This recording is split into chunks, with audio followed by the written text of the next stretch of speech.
I married a man I barely knew. I still remember how nervous I was that morning. My name is Anna. I am 31 years old and I live in Seattle. And this is the story of how I married a stranger, then slowly learned how to love him. I want to tell it simply, the way it felt inside my chest. Quiet, confusing, heavy, and then surprisingly warm. I grew up in a family with strong traditions. My parents believed in arranged marriages. They said it was about trust, about helping me find a good partner, not about control. I smiled when they talked about it, but inside I felt small and nervous. One day they told me they found someone for me. His name was Michael. He lived in a small town near Portland. He worked at a bookstore. That was all I knew. Before the wedding we met only once. That meeting felt strange. I sat with my parents on one side of the room. He sat with his parents on the other. We asked simple questions. How are you? What do you like? Do you enjoy your job? Felt like an interview, not a love story. I kept thinking, is this real? Am I really doing this? I remember his smile though. A little shy, a little soft. His hands were gentle when he held his cup of tea. I noticed small things like that. They made me feel a little less afraid. But still he was a stranger. Complete stranger. On our wedding day, I stood next to him in front of our families. Everything felt fast. My heart ran like a wild animal in my chest. My voice was thin when I said yes. That night, after everyone left the small hall, we sat alone in my parents' living room. The air felt heavy. He looked at me and whispered, I know this is strange, but I want to try. And I hope we can be kind to each other. Those words really helped. When we moved into our small apartment in Seattle, the quiet felt loud. Every small sound made me jump. His steps. The sound of him opening the fridge. Even the way he cleared his throat. We tried to talk, but it was awkward. Too polite. Too careful. One time I cooked pasta for dinner. I burned it. Tasted bad. I felt embarrassed. I waited for him to say something like, "This is terrible." But he didn't. He just smiled and said, We can try again tomorrow. His words and kindness little by little softened my heart. There were funny moments too. Simple things. Like when we both reached for the same towel. Or when we bumped into each other in the kitchen. He laughed. Laughed too. A small laugh, like the first touch of spring after a long winter. Still, some days I cried quietly in the shower. I missed the idea of choosing my own partner. I missed feeling in control of my life. But every time I looked at him, he looked back with patience. He never pushed me. Never rushed me. One evening, about 3 months after our wedding, something small changed everything. It was raining outside.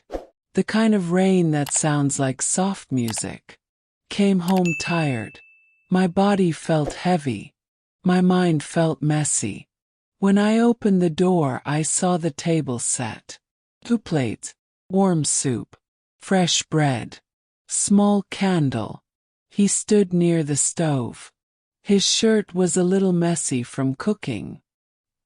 He looked up and said, I know you had a long day. I wanted to make it easier. My throat closed. Not in pain. In surprise. We ate together quietly. The soup was simple, but it felt like comfort. After dinner, we washed dishes side by side. My hand touched his by accident. Pulled away embarrassed. But he gently touched my wrist and said, It's okay. It was such a small moment. Yet it felt like the beginning of something new. That night when I went to sleep, I thought about him. Really thought about him. Not as a stranger. Not as someone I was told to marry. But as a person. Good one. I have come to realize that love does not always fall fast from the sky. Sometimes it grows slowly like a seed.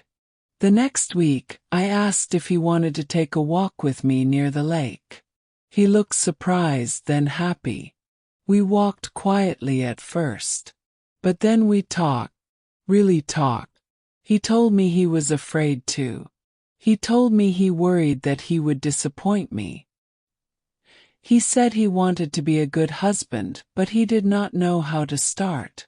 That honesty broke something open in me. The distance between us became smaller. After that day, everything felt different. Not perfect. Not magical. Just warmer. We found small things we both liked. Coffee shops. Old movies. Long walks on weekends. Books with soft covers and quiet stories. We began to understand each other's rhythms. His slow mornings. My fast thoughts. His calm voice. My nervous laughter. I started looking forward to seeing him after work. When he smiled at me, something inside me lifted. One evening, while we were sitting on the couch, he read a book and I rested my head on his shoulder. Felt natural, comfortable, safe, and that was the moment when I knew. I liked him. Really liked him. Surprised me. But it also made me smile. It's been 2 years now. 2 years with a man who was once a stranger. 2 years of small steps, small moments, and small kindnesses that built something strong. People think love must be big or dramatic. But sometimes it grows in quiet places. In gentle words. In warm soup. In patient smiles. When I look at him today, I don't see the stranger I married. I see the partner I chose with my heart. And yes, it started as an arranged marriage. But now it is our story. And I would not change it. Tell me, what would you do if you had to marry someone you barely knew? Do you think love can grow slowly, little by little? Share your thoughts in the comments. And do not forget to subscribe for more interesting English stories.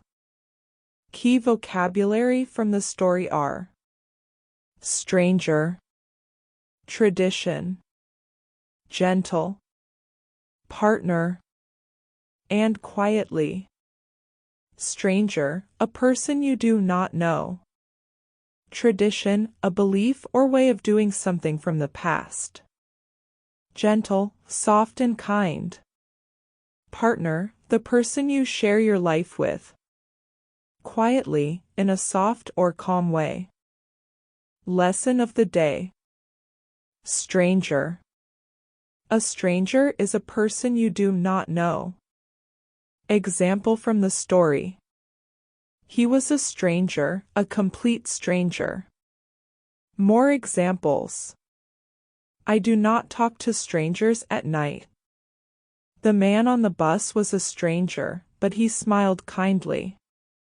Thank you so much for listening. If you enjoyed this story, please like, comment, and share. You can watch the next story here or explore our playlist for more inspiring stories. And do not forget to subscribe. More interesting stories for learning English are coming soon.